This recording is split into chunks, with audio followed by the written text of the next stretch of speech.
paz do Senhor, amados, sejam bem-vindos a mais uma escola bíblica dominical da Igreja Evangélica Canaã. Estamos aqui hoje com o tema Ministério de Profeta, da revista Lições Bíblicas da CPAD, Dons Espirituais e Ministeriais. Hoje nós vamos falar de um ministério muito importante e antes de começar, eu gostaria de agradecer a Deus por estarmos aqui nesse momento tão precioso, tão maravilhoso, ao qual estamos aqui para trazer a palavra do Senhor para a sua casa, para a sua vida.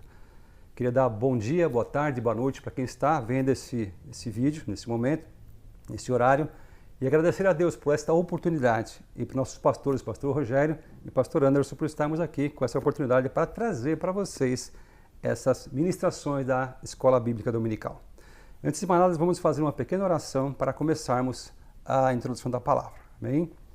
Pai, nós te damos graças, Senhor, por este momento em Tua presença, Pai. Queremos te pedir, Senhor, que o Senhor dirija os nossos pensamentos, que o Senhor venha abençoar a cada um que está ouvindo esta aula, Senhor, da Escola Bíblica Dominical. Que o Senhor venha, Senhor, capacitar a cada um para entender a Tua palavra, para ministrar nossas mentes, nossos corações e tomar, Papai, a direção da minha vida e usar a minha mente, o meu coração, a minha voz para, Senhor, ministrar em cada coração esta manhã, esta tarde ou esta noite, Papai, dependendo de quando e em que momento as pessoas estarão ouvindo esta lição, Papai. Pai, nós pedimos que o Senhor venha direcionar cada coração, Papai. Abençoa este momento, abençoa, Senhor amado, o Teu servo que está aqui comigo, Senhor. Aqueles que estão se dirigindo para cá, para este local, para gravar esta aula, Papai, queremos te agradecer por este local que foi proporcionado para que possamos estar gravando esse estúdio maravilhoso, Pai. Que o Senhor possa abençoar cada vez mais a tua igreja, o teu povo, Papai, e prosperá-los para a glória do teu nome, Senhor. Obrigado, Pai, por essa oportunidade, em nome de Jesus. Amém. Glória a Deus, queridos, por mais essa oportunidade. E, como eu tinha dito, o tema hoje é Ministério de Profeta. Esse ministério é um ministério muito bom, maravilhoso, mas no passado foi um ministério muito perseguido, como nós veremos aqui durante a aula. O texto áureo desta lição está lá em 1 Coríntios, capítulo 12, versículo 28, se você puder abrir na sua casa aí, procura a sua Bíblia, está assim: e uns Deus na igreja, primeiramente, pois como apóstolos, em segundo lugar, profetas e, em terceiro lugar, doutores. Depois milagres, depois dons de curar, socorro, governos e variedade de línguas. Veja que, primeiramente, Deus colocou apóstolos e, em segundo lugar, profetas. Qual a verdade bíblica desta lição que nos proporciona hoje? Que o ministério de profeta ele é fundamental para a igreja de hoje, ele é fundamental para a igreja atual. Foi no passado, continua sendo e vai ser até a igreja ser arrebatada. Leremos então na leitura bíblica em classe, 1 Coríntios, capítulo 12, versículo 27 a 29. Se puder abrir na sua casa aí esse texto. Bom, capítulo 12, versículo 27, está escrito assim: ora, vós sois o corpo de Cristo e seus membros em particular. E a uns Deus pôs na igreja, primeiramente apóstolos, em segundo lugar profetas, em terceiro doutores, depois milagres, depois dons de curar, socorros, governos, variedades de línguas, conforme nós lemos. E no versículo 29, porventura, são todos apóstolos ou são todos profetas? São todos doutores? São todos operadores de milagres? Bom, em Efésios capítulo 4, no versículo 11 a 13, está escrito assim: e ele mesmo deu uns para apóstolos e outros para profetas, e a outros para evangelistas, e a outros ainda para doutores e pastores, querendo o aperfeiçoamento dos santos para a obra do ministério, para a edificação do corpo de Cristo, até que todos cheguemos à unidade de fé e ao conhecimento do Filho de Deus, a varão perfeito à medida da estatura completa de Cristo. Então, o objetivo que nós vamos ter nessa lição hoje é entender e aprender sobre o ministério de profeta. Desenvolveremos, primeiro, qual era a função do profeta no Antigo Testamento. Segundo, qual é o ofício do profeta no Novo Testamento. E, por último, nós veremos como é o verdadeiro, qual é o verdadeiro profeta e qual é o falso profeta, né? Daí nós podemos entender melhor. Fazendo um pequeno parênteses aqui, o ministério de profeta, ele é um dom, né, que Deus deu à igreja para que ele fale segundo o coração de Deus. Ou seja, quando o profeta abre a boca, ele fala segundo Deus o manda falar. E atualmente nós temos a Bíblia como a maior profecia de Deus deixada na Terra. Então a Bíblia, ela é aberta é um livro, mas quando é fechada é um livro. Mas quando você abre ela, a palavra de Deus está aqui. É a palavra do Pai que foi trazida, inspirando homens a escrever aquilo que Deus colocou no coração deles. E esta palavra, ela é atualmente a maior profecia e ela continua sendo usada, levantada e usada como porta-voz de Deus para todo o povo de Deus. E para dizer assim mais claro, o ministério de profeta no Antigo Testamento, ele tinha a seguinte desenvoltura, ele revelava e desvendava o que estava em oculto. Segundo, ele anunciava o juízo. E em terceiro, ele emitia ou tinha emissões de conselhos e advertência. Esse era o ponto do profecia no passado. Vamos à introdução então da revista agora, já esclarecendo um pouco sobre profecia. A introdução dessa revista nos diz que a lição dessa semana, ela trata do dom ministerial do profeta. Estudaremos então esse dom com base na Bíblia, ok? Com base na palavra de Deus, considerando o contexto histórico e o cultural do Antigo Testamento e também do Novo Testamento, ok? O ministério então do profeta, ele é altamente importante, como foi no Antigo Testamento, ele é altamente importante para os nossos dias de hoje, ok? Pois, de acordo com os ensinos dos apóstolos, tal ministério tem um valor muito excepcional para a igreja de todos os tempos, ok? Primeiro tópico dessa lição, o profeta no Antigo Testamento. Veremos como podemos conceituar o profeta no Antigo Testamento. Bom, o profeta do Antigo Testamento era uma pessoa, como eu tinha dito, ele era incumbida por Deus para falar o oráculo de Deus. Ou seja, ele recebia do Pai uma mensagem e aí ele transmitia, ok? Então o Altíssimo fazia dele um porta-voz. Porta-voz, nós sabemos que é aquele que fala através de, ou o embaixador. O que é o embaixador? É aquele que é representante. Por exemplo, nós temos embaixador no Brasil dos Estados Unidos, por exemplo, ou nos Estados Unidos, nós, um embaixador lá. É aquele que representa o seu país num outro país. Então o profeta é um embaixador dos céus aqui na terra. Representa então os interesses do reino dos céus na terra. Quando Deus levanta um profeta, quando Deus levantava um profeta, ele designava ele para falar as nações israelitas e também as nações circunvizinhas, as nações vizinhas, nações que estavam à sua volta, principalmente. Lá em Jeremias, capítulo 1, versículo 5, está escrito assim: antes de formá-lo no ventre, eu o escolhi.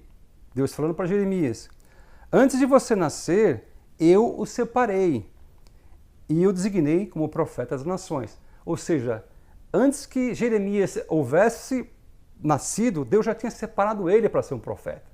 Então Deus, quando ele chama alguém, ele já tem um propósito com uma pessoa específica para levá-lo como profeta para falar nas nações.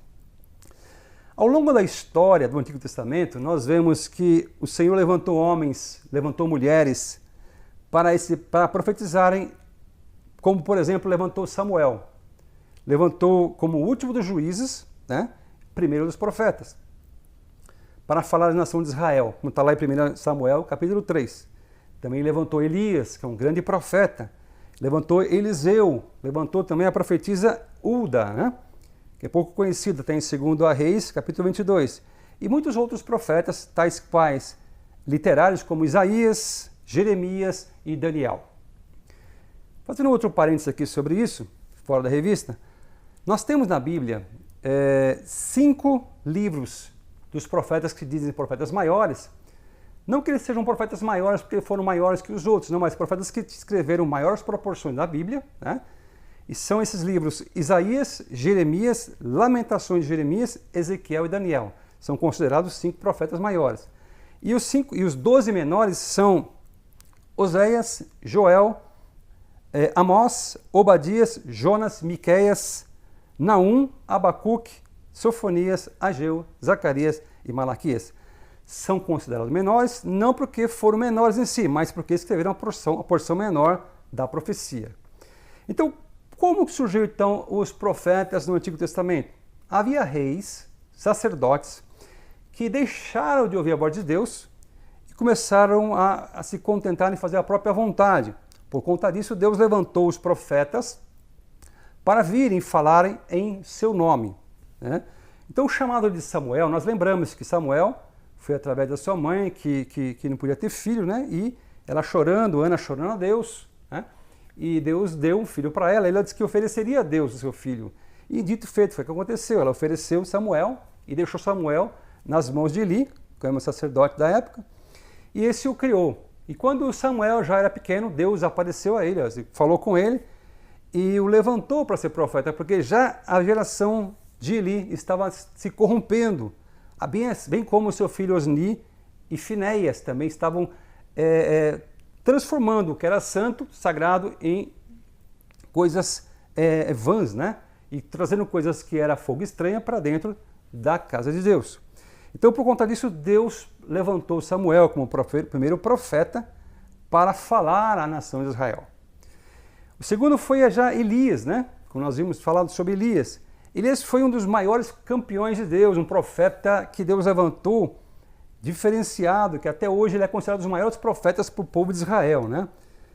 E ele veio para quê? Para contra, né, a adoração de falsos deuses, porque o povo de Israel estava muito corrompido, né, naquela época. Então, alguns dos milagres para entendermos que Elias ele executou através do poder de Deus foi, ele profetizou aquela seca de 3 anos, né, e por conta dessas 3 anos de seca que ele profetizou, ele foi sustentado por corvos, né? Então ali o corvo trazia, imagina, um corvo que trazia um bifinho para ele, o corvo que é aquele que come, né, a comida, ele trazia como uma oferta, trazia como um alimento para Elias. E todos os dias trazia alimento para Elias. E além disso, Elias ficou no riacho de Querite sendo sustentado pelos corvos ali, né? Também foi sustentado por uma viúva de Serepta, como nós sabemos no contexto, né? E ali a farinha da panela dela não acabou até que as secas terminaram, né? E também ele desafiou os 450 profetas de Baal e os 400 de Aserá, que nós sabemos todo aquele contexto, não é só um momento para dizer esse contexto, mas também ele abriu o rio Jordão. E quando eu li essa passagem, ele abriu o rio Jordão, é por isso que o povo, quando ele vê esse milagre, eles lembram logo, remete logo para Moisés, quando ele abriu o Mar Vermelho, né? Então, quando eles veem o milagre do abrir o mar, abrir um rio, eles conseguem trazer como profeta Moisés, que libertou o povo de Israel da escravidão e levou para uma terra prometida. E aí eles conseguem ver que então Elias era um homem tomado, dirigido por Deus, né? E por último ele foi arrebatado ali num grande redemoinho e separado do seu discípulo, que é Eliseu, por uma carruagem de fogo, né? E que dirá de Eliseu então, né? Após Eliseu tomar a capa de Elias que partiu ao céu e ele viu a capa cair, e na volta ele abriu o mesmo rio Jordão e os seus discípulos o viram abrindo. E por conta disso também puderam perceber que o poder que havia sobre Elias, que outrora era sobre Moisés, agora estava sobre Eliseu, né, que tinha poder de abrir as águas. E o povo podia entender que ele era o escolhido de Deus para ser um profeta das nações na época, né? E o que Elias fez? Purificou a água do rio Jericó, né? Ele com uma pequena porção de sal ali, ele vai lá, purificou. Ele era um homem dos materiais, né? Com o material que Elias pegava, ele fazia grandes obras. Ele pegou a sal, purificou a água. Depois ele multiplicou o azeite da viúva também, né? Que era uma viúva de um profeta que havia falecido, e ele multiplicou o azeite dela para que ela pudesse se sustentar. Depois ele ressuscitou o filho da sunamita. Depois ele retirou a morte da panela com um punhado de farinha. Então ele pegou a farinha, colocou na panela e também retirou a morte. E operou grandes milagres na cura de Naamã, como nós lemos na história, né? E por último fez flutuar o machado ali, né? Que havia sido perdido pelo seu servo na construção do templo lá dos profetas, né? Então, o ofício, o segundo tópico aqui da lição fechando esse contexto, o segundo tópico dessa lição é como era exercido, então, o ofício dos profetas do Antigo Testamento. Como ele era exercido? Bom, através de uma inspiração divina que eles recebiam de Deus, o profeta recebia uma revelação, né? É diferente do profeta hoje. No passado, o Espírito Santo trazia uma revelação para aquele profeta, ele trazia aquilo que estava, e desvendava o que estava em oculto, e anunciava o juízo, emitia conselhos e advertia, trazia uma advertência divina para aquele povo. A expressão tal como assim em Jeremias 1,4, que diz, veio a mim a palavra do Senhor, ou em Isaías 45,1 diz, assim diz o Senhor. Eram formas usuais, né, ou maneiras de falar de um profeta, que quando começava a dar a mensagem divina, eles falavam assim, eis que diz o Senhor, ou veio a mim a palavra do Senhor, ou assim diz o Senhor, né, para trazer um oráculo do próprio Senhor, né. E que dizer então de Daniel, capítulo 7, versículo 1, que está escrito assim, no meio do ano de Beltesazar, o rei da Babilônia, Daniel teve um sonho, certas visões, passando na mente dele, estando ele deitado na cama. Então, de outras maneiras também, Deus trazia símbolos, visões, e trazia também revelações através de sonhos para os seus profetas, para trazer o povo, né? Então, o profeta também, ele exerceu um grande papel importante como conselheiro da história, tá? Um exemplo do profeta Natã. Nós conhecemos bem a história de Natã no reino do rei Davi. Lá em 2 Samuel, capítulo 12, versículo 1, nós vemos que o profeta Natã, ele chega para Davi e conta uma ilustração para Davi sobre um rico e um pobre, né? Isso é uma parábola que Natã contou, dizendo que, para o rei Davi, que o rei Davi tinha um certo rico, que ele tinha gados, tinha muitas ovelhas, tinha muitas propriedades. Porém, havia um pobre do lado da casa dele que tinha somente uma ovelhinha. Olha como Natã falou para o rei Davi. E aí falou assim, aconteceu que o rico recebeu um visitante muito ilustre e ele tinha que preparar um jantar, preparar uma recepção para ele, né? E aí ele, em vez de pregar do seu gado, da sua ovelhinha, ele foi na casa do pobre, que tinha uma única ovelhinha, que tratava como se fosse a sua própria filha, que criou com seus filhos, que tinha como própria filha dele, e a matou e ofereceu para o seu convidado. E, no entanto, Davi falou assim para ele, ficou tão irado, que ele falou, este homem, ele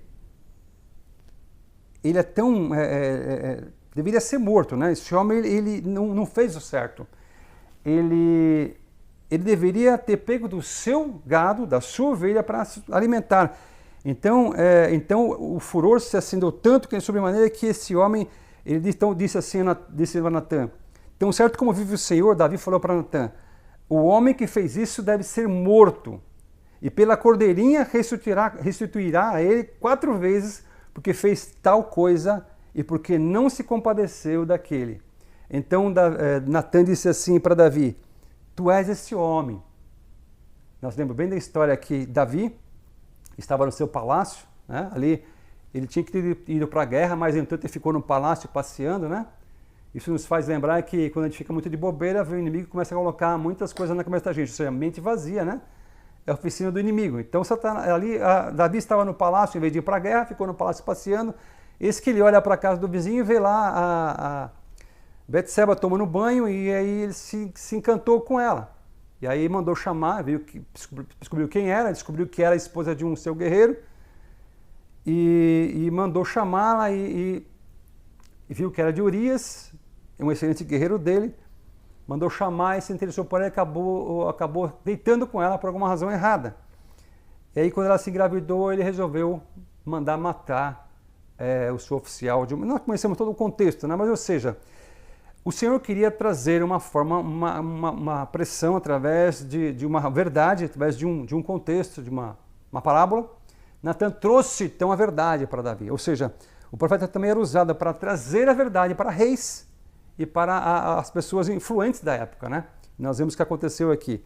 Outro exemplo aqui que Natã foi usado com a graça de Deus foi quando lá em 1 Reis, capítulo 1, versículo 8, Adonias, o filho do rei Davi, Já Davi já era de idade nesse momento e Adonias ele percebeu que o rei já estava de cama, tinha até que uma serva que estava com ele, que já estava muito de idade, já não tinha mais temperatura para manter o corpo dele aquecido. Então Adonias contratou uma festa, chamou 50 homens para ir na frente dele e começou a declarar que ele seria rei.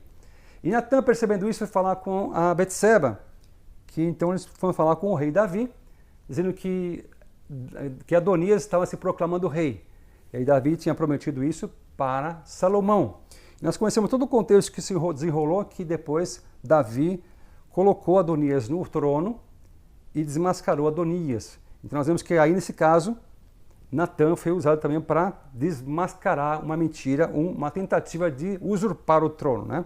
Então nós vemos que no Antigo Testamento, após a divisão do reino de Israel, como aconteceu lá em dois reinos, o profeta passou a ser muito perseguido por conta disso, porque ele desvendava, ele mostrava, confrontava, né, tudo aquilo que estava errado na prepotência da nobreza dos reis, né, e na dissimulação dos sacerdotes e na injustiça social. Imagina que toda a injustiça o profeta era usado para confrontar. É por isso que o próprio Jeremias, muita gente chama Jeremias de profeta chorão, mas nós sabemos que ele passou por muitas dificuldades, né? Foi chamado desde antes do ventre da mãe para desmascarar a nobreza, desmascarar o sacerdócio errado, né? E para mostrar a verdade que Deus queria trazer. No entanto, ali, como diz lá em Jeremias 5, 30, capítulo 5, versículo 30 a 31, diz assim: uma coisa espantosa e horrível acontece nesta terra. Olha o que está escrito em Jeremias. Os profetas profetizam mentiras. Os sacerdotes governam por sua própria autoridade. E o meu povo gosta dessas coisas. Mas o que vocês farão quando tudo isso chegar ao fim? Ou seja, Deus está alertando que havia uma corrupção geral ali, né? Entre os sacerdotes e entre as autoridades do povo, né? Mas Deus manda o profeta para poder desmascarar e trazer a verdade. E o terceiro subtópico dessa lição é o profetismo. O que vem a ser o profetismo exatamente, né? Profetismo, de acordo com o dicionário teológico da CPAD, o profetismo foi um movimento que surgiu no período lá do século 8 a.C., tanto em Israel quanto em Judá, tá? O objetivo desse profetismo desse movimento era, primeiro, era restaurar o monoteísmo, tá? Que os hebreus haviam perdido. E que é monoteísmo? É crer num único e só Deus. Segundo, combater a idolatria, que havia muita idolatria na época. Terceiro, denunciar as injustiças sociais, que estavam havendo muita injustiça, estavam corrompendo os ricos, tomando cada vez mais dos pobres e roubando aquilo que não era de seus, né? E quarto, proclamar o dia do Senhor. E por último, reavivar a esperança messiânica, que até a esperança messiânica estava sendo esquecida. Quando há uma corrupção muito grande, né, na sociedade, nós sabemos que o povo acaba se corrompendo, acaba contaminando toda a sociedade com esta ganância, né? Então foi esse tempo que os verdadeiros profetas de Israel foram cruelmente surrados, presos e mortos, né? Foi o que aconteceu então com Jeremias, né? Ele sofreu muito nesse período. Então, para sintetizar esse primeiro tópico do Antigo Testamento, quero fechar com a seguinte síntese. Os profetas do Antigo Testamento falaram em nome de Deus, em primeiro lugar, para as nações de Israel e em segundo lugar, para o povo do redor ali.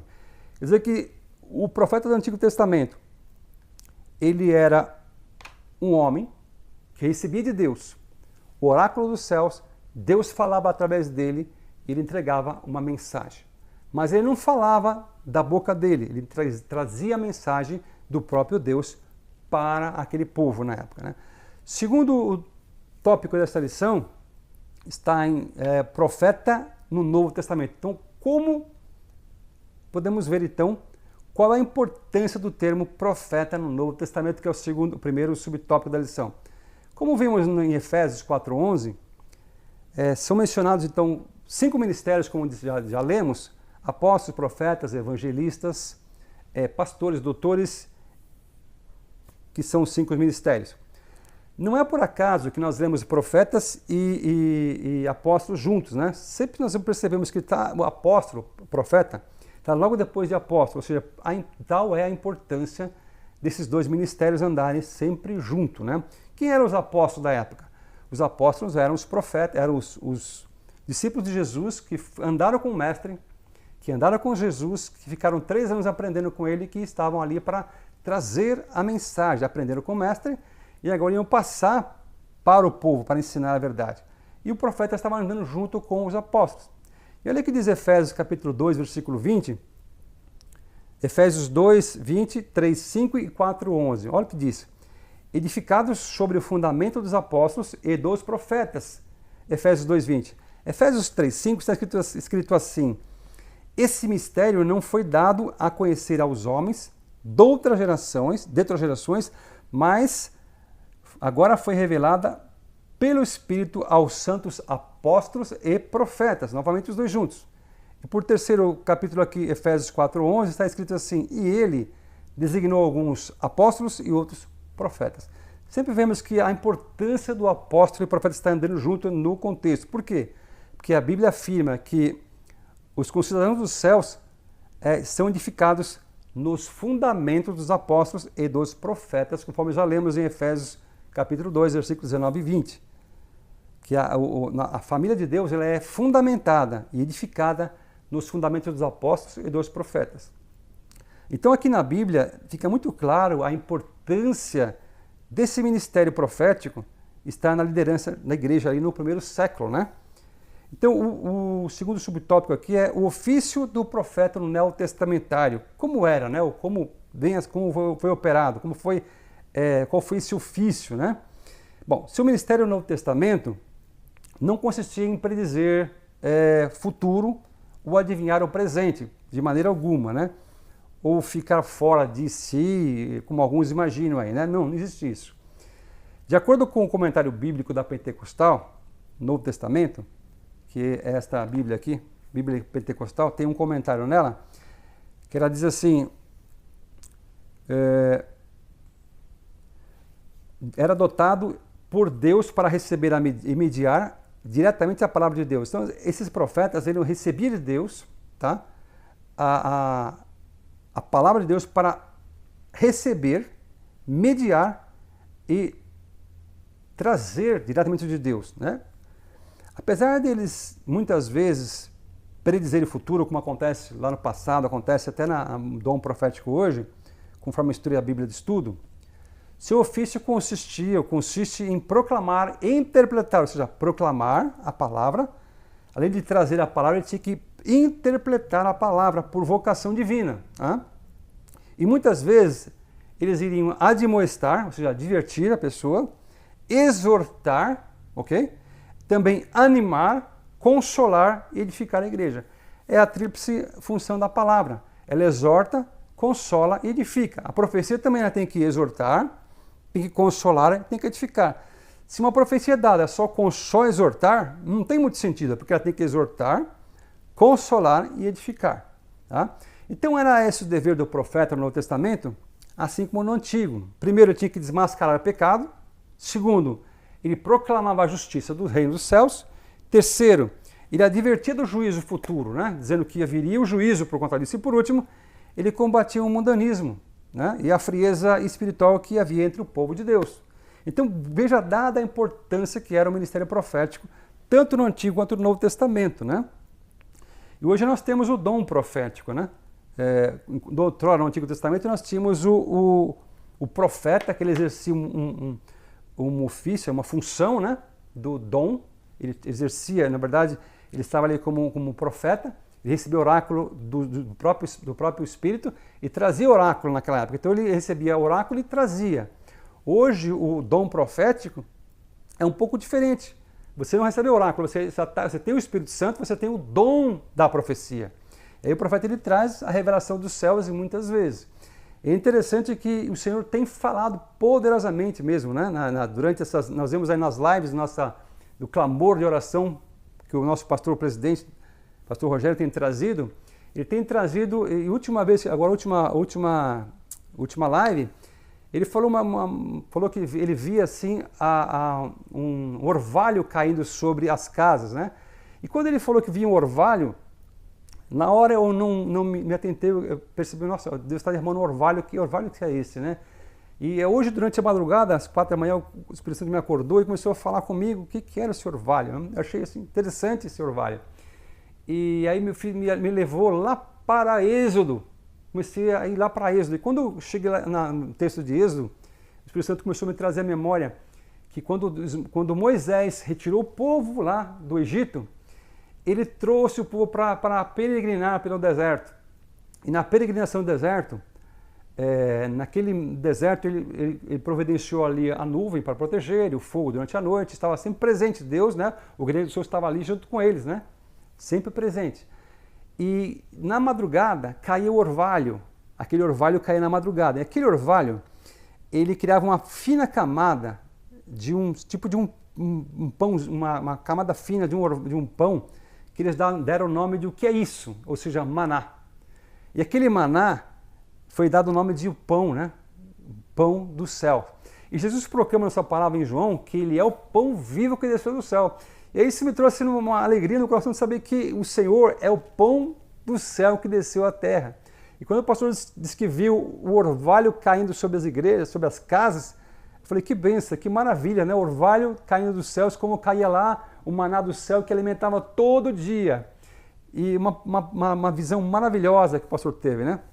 E a gente vê que Deus tem usado a Igreja Canaã para trazer o orvalho, a palavra do céu, para trazer ali o alimento todos os dias, né? Está tendo o Bom Dia Canaã de todos os dias, de segunda a sexta, e o clamor também, não só agora pelo indivíduo e pela família, mas também o clamor pelas nações, né? Que o pastor tem trazido. E tem sido uma bênção, queridos, uma bênção mesmo. E para dizer que não fique nas minhas palavras, é que o pastor tem trazido revelações maravilhosas, até mesmo na minha vida ali. Eu já recebi ali uma bênção, esses dias que eu tomei a vacina, e tive uma reação meio de febre, dor no corpo. O pastor trouxe que foi na última oração, e ele falou, Deus está visitando alguém com dores no corpo aqui. No mesmo momento eu falei, tomei posse da bênção e eu fui curado no mesmo instante. Alguns podem pensar assim, não, ele foi curado porque passou o efeito. Não demorou muito tempo, foi naquele instante que ele falou, o Senhor está visitando, eu falei, eis-me aqui, Senhor, e naquele mesmo instante que eu tomei posse. Daí a diferença, né, de você receber uma profecia, alguém profetizando sobre a tua vida, e você dizer, eis-me aqui e tomo posse, né? E naquele instante eu fui curado completamente. A febre que eu estava sentindo, a dor, desapareceu. Não tem remédio na terra que faz isso. Fui curado. Outro testemunho que aconteceu há pouco tempo atrás também, que o pastor até testemunhou, que aconteceu, o pastor falou que Deus estava dizendo para nós estendermos as mãos para os vizinhos e abençoar os vizinhos, que Deus ia dar livramento. Aconteceu isso em maio. Irmãos, e nosso vizinho, certos dias atrás, logo depois disso, ele começou, a filhinha dele chora de noite, e ele é um cristão, né, também, né? Um amado vizinho. Não vou nem falar o nome para não comprometê-lo. Mas a filha dele chora, ele pega, põe no carro, sabe a criança que só dorme no carro, balançando o carro? Ele colocou no carro, foi dar uma volta, era de madrugada. De madrugada não se tem carro nenhum na rua. E ele estava andando na Grande Liberty, ele veio o carro em alta velocidade e pegou o carro dele. Acabou com o carro dele. Os socorristas disseram para ele, ó, o que teu carro aconteceu, deu perda total. Ele teve que trocar o carro, deu perda total. Disse assim para ele, ó, o que aconteceu com o teu carro era para todos vocês mortos, não entendo o que aconteceu. E eles foram libertos por causa de uma profecia, porque nós estendemos as mãos, aceitamos aquilo que o pastor falou, recebemos como de Deus, estendemos as mãos e abençoamos nossos vizinhos.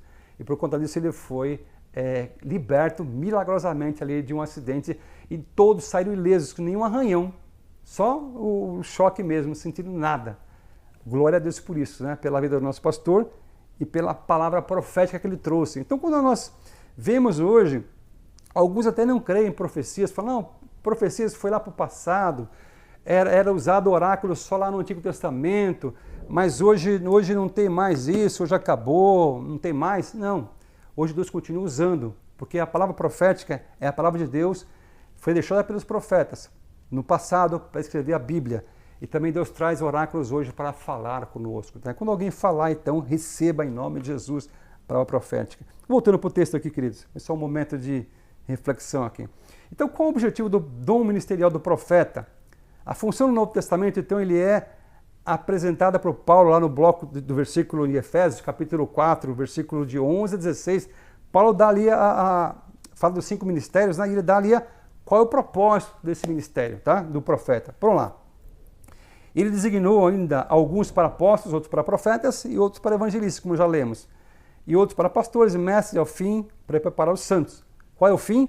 Para preparar os santos para a obra do ministério, para o corpo de Cristo seja edificado, até que todos alcancemos a unidade de fé, ao conhecimento do Filho de Deus e cheguemos à maturidade, atingindo a medida de plenitude do próprio Cristo. Então, seja assim, com o fim de preparar os santos para chegar ao conhecimento de Deus, atingir a maturidade da plenitude de Cristo. Continuando ainda, ele falou assim, o propósito é que não sejam mais como crianças, levados para outro lado, de um lado para o outro, e nem jogados de cá para lá por todo o vento de doutrinas, ou pelas astúcias e a esperteza de homens, que induzem ao erro. Antes, sejam, seguindo a verdade, em amor, cresçam em tudo naquele que é a cabeça, Cristo. Dele, todo o corpo, ajustado e unido pelo auxílio de todas as juntas, cresça, edifique a si mesmo em amor na medida que cada uma parte realiza suas funções. Ou seja, então qual é a função do profeta? Uma função do próprio pastor também, né? É ensinar, trazer o conhecimento de Deus, né? Até que todos cheguem à plenitude de Cristo e que não seja levada por qualquer vento de doutrina e engano. Então esta é a função de um profeta, assim como é a função de todo aquele que traz a palavra de Deus, a profecia. Ou seja, o profeta então é chamado para levar a igreja de Cristo à plenitude e maturidade cristã, pois como um organismo vivo, a igreja de Cristo, ela deve se desenvolver, edificar em amor. Né? E para tal, todo profeta tem que ser capacitado e dirigido pelo Espírito Santo. Sintetizando então esse segundo tópico os profetas do Novo Testamento desempenham um importante papel de liderança na igreja local. Tá? Então, todo profeta é um líder na igreja local. Terceiro e último tópico aqui, vamos falar sobre então o discernimento entre o verdadeiro profeta e o falso profeta. É muito importante, tá? Porque o próprio Cristo disse que no final dos tempos haveria falsos profetas. Então temos que aprender quais são os verdadeiros. Primeiro ponto aqui. Temos que ver a simplicidade versus a arrogância, ok? Duas características do verdadeiro profeta está-se entre a simplicidade e o amor. Tá? Ainda que a palavra seja de juízo, tá? O coração do profeta deve transbordar de amor. Ou seja, ainda que um profeta traga uma palavra de juízo, uma palavra que vai te confrontar, ela tem que ser trazida com amor, com graça, né? E com uma simplicidade que você receber, ainda que seja aquela tipo... Você vai apanhar, mas você vai sentir prazer em receber uma palavra de céus, a palavra de correção, né? Porque o Senhor corrige quem ama, né? Como diz a palavra de Deus. Então, pela simples palavra, você vai sentir, demonstrar que Ele está falando pelo amor de Deus, né? Que o amor está falando pelaquela boca. Então, com a graça que Ele fala, na verdade, Ele traz uma simplicidade, traz um amor corrigindo, mas com graça. E você sente que Deus está falando, né? Então, quando você sente uma correção, mesmo que seja uma palavra que pega firme, você sente que Deus está te acariciando, você está te ensinando. Então lembremos lá em Jeremias 38, de 14 a 27, Jeremias ele foi colocado então num poço lá, fundo, porque ele entregou a profecia de Deus. Então ele falou que Zedequias ele teria que se render à Babilônia, porque era o oráculo de Deus que ele teria que se render. E nós sabemos que apareceu um falso profeta dizendo que isso era mentira e confrontou ali Jeremias e por conta disso ele foi jogado num calabouço porque ele estava indo contra a direção do rei, que o rei não queria se entregar à Babilônia. Mas nós sabemos que Deus quis entregar ali Israel, Jerusalém, a Babilônia, porque era uma correção de Deus para poder o povo ensinar. Né? Outro exemplo foi em Oséias, né? Oséias 8:12. O livro de Oséias ele é uma grande exortação ao arrependimento, né? Às 10 tribos ali de Israel. Né? E o Senhor, então, aí a lei do Senhor foi tratada com desprezo, nós sabemos disso, para o povo de Israel. e Israel deixou Jeová fora, né, por confiar nas nações vizinhas. Então, por isso que ali Oséias é um livro que retrata muito bem que Israel se deixou enganar, vendeu-se, né, e se deixou a Deus de lado e foi se corromper com as nações vizinhas. E que dirá então do próprio Senhor Jesus, né, lá em Mateus 23, 37, que ele diz assim, que Jesus censura os escribas, né, porque os escribas e fariseus eles afirmavam que eles ensinavam a lei de Moisés, só que eles ensinavam somente, mas não viviam. Né? Por isso que eles falam que eles eram hipócritas, porque eles ensinavam a lei e não cumpria uma vírgula sequer da lei, né? Contudo, eles não praticavam. Lá em Mateus 23, 37 está escrito assim, só para ficar nas minhas palavras. Jerusalém, Jerusalém, Jesus falando, você que mata os profetas e apedreja-os que lhes são enviados, quantas vezes eu quis reunir os meus filhos, como a galinha reúne os seus pintinhos debaixo das suas asas, mas vocês não quiseram. Ou seja, Deus tantas vezes quis reunir e guardar e proteger o povo, mas o povo preferiu confiar nas nações vizinhas, ou seja, não confiar em Deus. Nós sabemos toda a história, né, que Israel começou a olhar para as vizinhanças e começou a clamar por um rei, porque ele via que nos vizinhos tinha rei e eles não queriam ter Deus como rei, eles queriam ter um rei igual aos outros reis, igual às outras nações. Daí que eles tiveram Saul como rei, né? Porque eles pediram e rejeitaram o próprio Deus. Veja que tristeza um negócio desse, né? Rejeitaram a Deus como o nosso rei, o nosso Senhor. Né? Já o falso profeta, queridos, ele pensa somente em si mesmo, né? Para pensar, ele pensa no status, né? Ele pensa nos benefícios que ele vai receber, no glamour, né? Ele começa a profetizar, objetivando então a autopromoção. Sabemos que tem muita gente que faz esse tipo de coisa, né? Ele mente, ilude e engana, o falso profeta. Lembremos então lá de Ananias, que foi aquilo que eu acabei de falar sobre Jeremias. Foi um profeta mentiroso que enfrentou Jeremias, bateu de frente lá em Jeremias 28, né, de 10 a 12. Então Ananias ele foi ali profetizando, disse que Babilônia não prevaleceria contra Jerusalém. Ele enganou o povo. Ele enganou ali o próprio rei, né? Nós sabemos, e dizendo que até ele Ananias usou até de uma estratégia cinematográfica, pegou ali, né, canga e começou a mostrar. Então ele faz todo um aparato de movimento para dizer que ele está falando por Deus. Muitas vezes não é a forma, não é a eloquência de quem está falando que significa que ele está falando por Deus. Simplesmente a pessoa pode falar uma palavra tão simples, bem humilde, Deus está falando pela boca daquela pessoa. Então não se atente à roupa, não se atente à maneira de falar, não se atente à eloquência, mas atente à vida da pessoa, pela humildade, pela simplicidade e pelo amor que ela tem quando ela fala com você, tá? Então, qual é o segundo ponto, o subtópico da seleção? Pelo fruto nós conheceremos os maus ou os bons profetas, como diz a lição aqui. Uma grande advertência que Jesus falou para os seus discípulos foi que acerca da precaução dos falsos profetas, como ele diz lá, como nós conheceremos os falsos profetas? De que maneira?